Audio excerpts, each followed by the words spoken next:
Pernah nggak sih kalian itu udah niat banget mau ngerjain sesuatu hal penting hari ini, udah janji nih sama diri sendiri kalau kalian mau ngelakuin itu, tapi pas mulai tiba-tiba badan itu nge-freeze, otak itu nge-blank, dan entah kenapa kalian lihat kasur tuh jadi kelihatan hal yang paling menarik di dunia.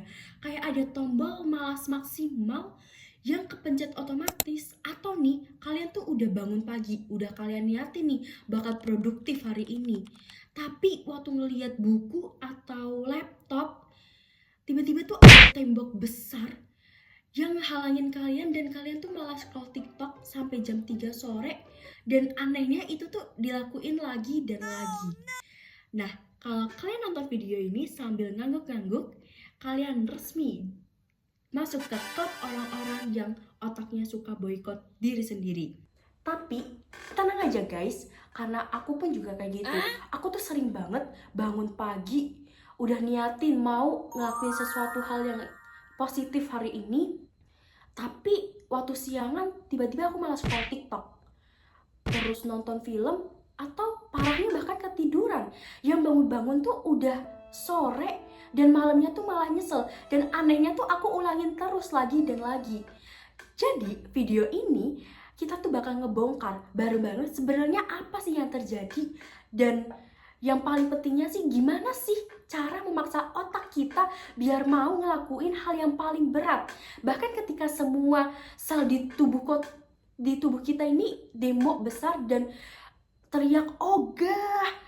Dan yang paling menariknya, semuanya ini tuh ada sainsnya. Jadi kalau kalian ngerasa males, stuck, atau bakal susah buat mulai sesuatu, video ini buat kalian. Oke, kita masuk ke bagian 1. Kenapa sih otak kita itu menjadi musuh? Jadi, otak kita itu punya satu misi utama, yaitu bertahan hidup dengan energi kecil mungkin. Nah, kalau tiba-tiba kita ngerasa butuh effort, otak kita tuh langsung siaga. Nah, di bagian otak kita itu ada bagian yang namanya amigdala. Tenang-tenang, aku nggak bahas tentang biologis kok. Jadi, umpamain aja amigdala itu sebagai sapam yang malas. Tiap kali dia disuruh kerja, dia selalu bilang, Tunggu dulu, ini bahaya gak sih? Ini bakal capek gak sih? Mending kita rebahan aja gak sih? makanya fenomena malas gerak ini sebenarnya wajar banget. Nah, ketika kita mulai olahraga, otak kita tuh langsung, Wah, ini bakal lelah gak sih? nah, atau kita mau belajar skill baru, otak kita tuh langsung bilang, Susah banget gak sih?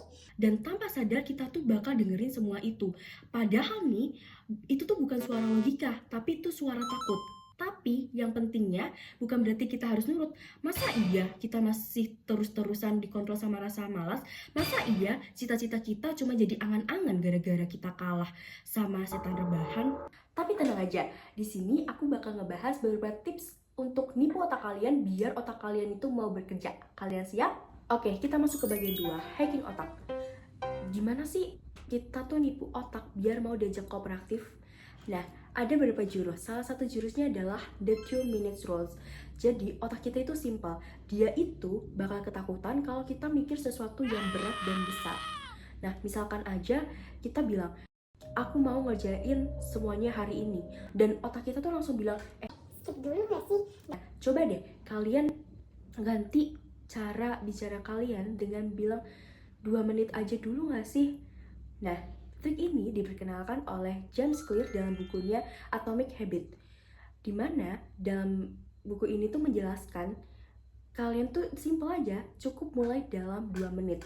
Nah, aku tuh pernah pakai trik ini waktu lagi ngerjain EYD. Di situ tuh aku lagi males-malesnya dan aku bilang, Coba aja deh 2 halaman aja dulu. dan surprisingly aku terus lanjut hingga selesai 1 bab. Nah, kenapa sih kondisi ini terjadi? Nah, ini kondisi terjadi karena kita tuh udah masuk ke dalam flow state, dimana kondisi tubuh kita itu sedang ke mode fokus dan termotivasi untuk terus lanjut. Itu penting banget guys, karena seringkali kita tuh bukan butuh motivasi yang besar, tapi cuma dorongan kecil buat mulai. Masalahnya kita tuh sering banget bayangin tugas itu segede utang negara, tapi realitanya nggak seberat itu kan. Jadi lain kali kalau kalian merasa malas, cukup lakuin aja dalam 2 menit. Dan terkadang kita tuh nggak perlu langkah besar loh guys. Mulai aja dari langkah kecil yang bakal terus berlanjut. Teknik kedua adalah hitung mundur 5-1. Waktu pertama kali aku denger, aku rasa kaget. Hah, emang ada teknik yang sesimpel ini? Dan waktu aku cobain, hasilnya bekerja guys. Nah, teknik ini diperkenalkan oleh Mel Robbins dalam bukunya 5 Second Rules.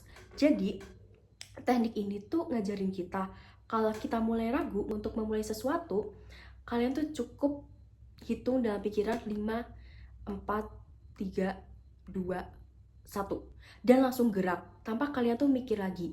Nah, teknik ini tuh simple tapi tuh memotong proses kalian untuk overthinking. Nah, misalkan kita lagi rebahan dan kita tuh harus bangun untuk melakukan sesuatu. Biasanya kita kan bakal mikir dan lama hasil kita nggak jadi ngelakuin pekerjaan itu. Coba deh kalian pakai teknik 5, 4, 3, 2, 1. Langsung bangun tanpa mikir. Jadi dengan teknik ini tuh secara nggak sadar kita tuh bakal ngelakuin hal-hal yang sebelumnya kita tunda. Bukan karena kita rajin, karena kita berhenti untuk kebanyakan mikir. Oke, kita masuk ke jurus selanjutnya. Ini adalah jurus favorit aku. Trik ini adalah reward sandwich. Jadi guys, otak kita itu kayak anak kecil. Dia tuh suka banget dikasih hadiah. Nah, coba deh kalian praktekin hal itu. Misalnya nih, kalian itu udah selesai buat kerjain tugas. Atau misalkan fokus kalian tuh udah terlalu lama dari biasanya. Nah, coba deh kalian kasih hadiah. Gak perlu yang besar-besar kok. Cukup kecil aja, misalkan minum coklat, atau makan Oreo, atau scroll sosmed 10 menit. Ingat ya, 10 menit, bukan 1 jam. Sebenarnya, otak kita itu secara nggak langsung menunggu hal yang ditunggu-tunggu. Dia tuh ngerasa, kalau kita punya reward ini, dia tuh ngerasa, habis ini tuh bakal enak nih. Seperti halnya saat kita kecil.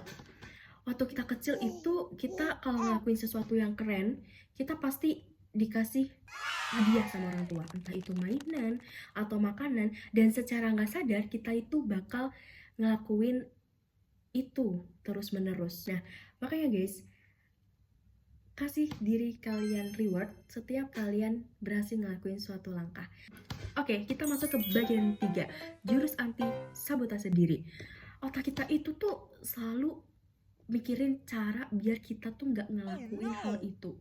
Tapi tenang aja, ada beberapa jurus yang bisa kalian coba untuk anti sabotase otak kalian. Oke, jadi jurus yang pertama adalah improvement design. Jadi, teknik ini tuh bikin lingkungan kalian yang memaksa kalian buat produktif. Kadang guys, niat aja itu gak cukup. Kalian tuh butuh lingkungan yang memaksa kalian untuk melakukan hal tersebut.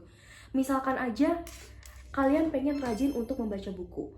Jangan letakkan buku kalian di tempat yang sulit dijangkau atau bahkan tempat yang gak kelihatan atau cuma sekedar di rak.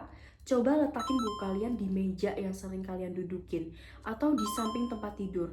Lalu yang paling penting adalah buang jauh-jauh HP kalian. Tapi jangan dibuang beneran di tong sampah ya. Cukup taruh aja HP kalian di tempat yang sulit untuk dijangkau. Yang kalian pikir untuk ambil itu 1 atau 2 kali. Atau kalian tuh mau olahraga, siapin dari awal. Misalnya dari malam, siapin sepatu, baju, tumbler, celana, dan letakkan di samping tempat tidur kalian. Jadi besok paginya langsung jalan.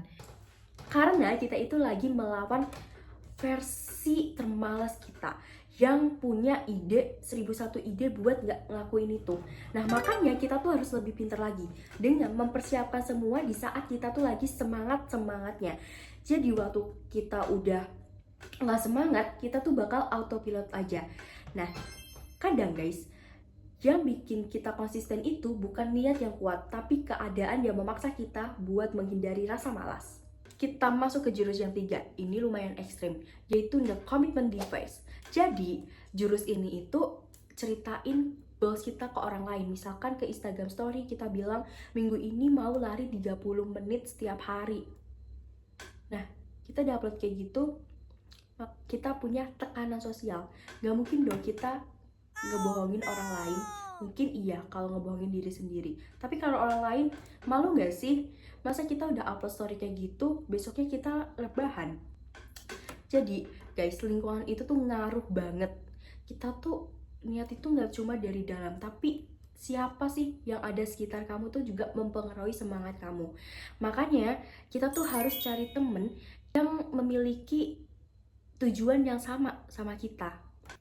Misalnya nih, kalian mau ngerjain tugas, cari temen yang lagi ngerjain tugas juga.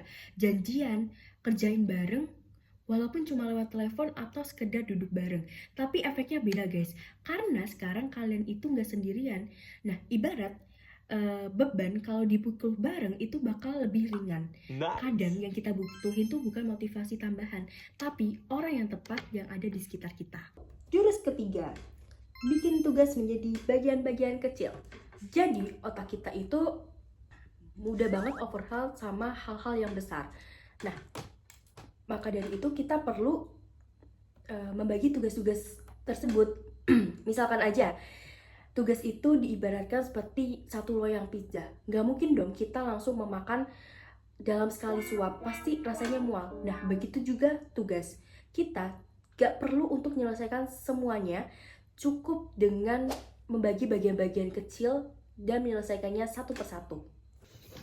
Nah, misalnya guys, kita tuh harus menyelesaikan laporan 10 halaman.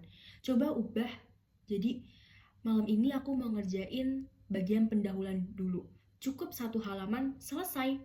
Dan begitu bagian itu selesai, otak kalian tuh langsung, Wah, udah kelar nih bagian yang ini. dan itu tuh bikin lebih semangat lagi buat ngelanjutin bagian selanjutnya. Karena progres kecil itu tuh terasa nyata guys, daripada kita menunggu dorongan yang besar untuk melakukan tugas tersebut. Ingat guys, mulai dari kecil atau tidak melangkah sama sekali. Potong, kecilin, dan selesaikan dari yang paling gampang. Yang kelima, the reality check. Jujur aja guys, gak semua hari itu perfect. Kadang ada hari dimana semua teknik yang udah aku paparin tadi itu gak berfungsi. Dan itu tuh normal aja guys. Progres itu tuh seperti roller coaster. Dia naik turun, bukan linear. Jadi ada hari dimana kamu gagal, tapi besok coba lagi.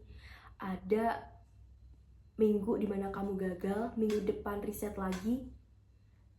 Yang membedakan orang-orang berhasil atau tidak adalah orang berhasil adalah selalu comeback.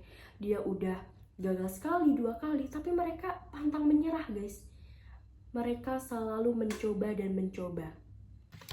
Jadi ingat baik-baik, otak kita memang secara natural menghindari hal-hal yang sulit. Setiap kali kita berhasil untuk melakukan hal yang berat, sebenarnya kalian itu lagi melatih otot mental. Sama seperti halnya otot fisik yang semakin hari semakin dilatih akan semakin kuat. Kuncinya adalah gerak dulu, mood nyusul. Kebanyakan orang nunggu mood dulu baru bergerak. Padahal realitanya mood itu datang saat kita sudah bergerak. Gak perlu jadi orang hebat, cukup jadi orang yang berani mulai bergerak. Dengan 2 menit, hari ini deh coba 2 menit aja. Gak perlu sempurna, yang penting mulai.